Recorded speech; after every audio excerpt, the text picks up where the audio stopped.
15 diena. Bandysiu prisėlinti prie to dainuojančio elnio, kur vakar bandžiau prisėlinti. Bandysiu šiandien iš kitos pusės prieiti, nežinau, niekada iš tos pusės nekeliavau. Nežinau, kaip pavyks. Rytas 17 rodo. Šiek tiek vėjukų yra, tai tas turėtų padėti, nes ta vieta miško man visiškai nepažįstama, tai pasižiūrėsim, ar sėkmingai pavyks prisėlinti. Medžioklė baigės. Nepamačiau aš to elnio, kurio tikėjau. Šiandien jis neriaumojo arba labai silpnai. Jis buvo daugmaž toj vietoj, kur vakar jį palikau pagal garsą, bet į tą pačią biržę šįryt negrįžo. Jis net neriaumojo, tą tokį tylų baubimą darė ir viskas. Tačiau mačiau kitą elnį. 4-6, manau, koks 4 metų selekcinis ir gan arti, bet nežinau. Kažkodėl aš nepaspaudžiau gaiduko. Negaliu paaiškinti kodėl, bet šį paleidau. Tai va, tai tokia šio ryto medžioklė.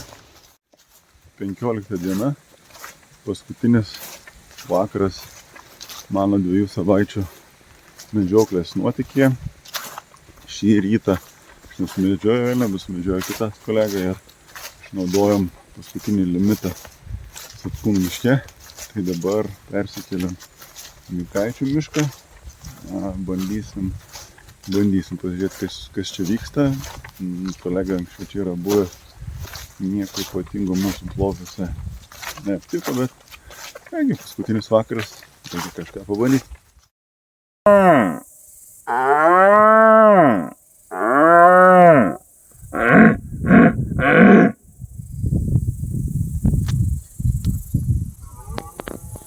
Oho, kas lipa mūsų.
Na kągi, paskutinis vakaras baigėsi.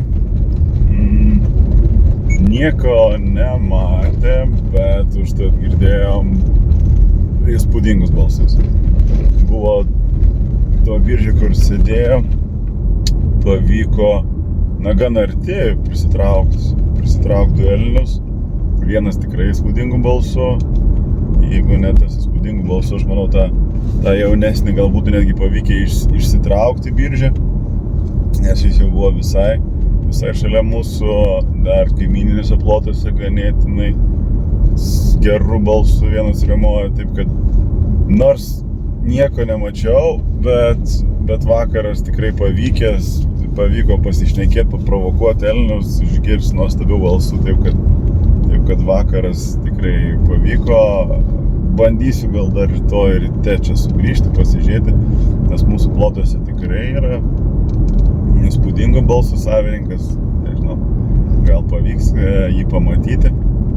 Taip kad šiam vakarui tiek reikia skubėti ilsėtis.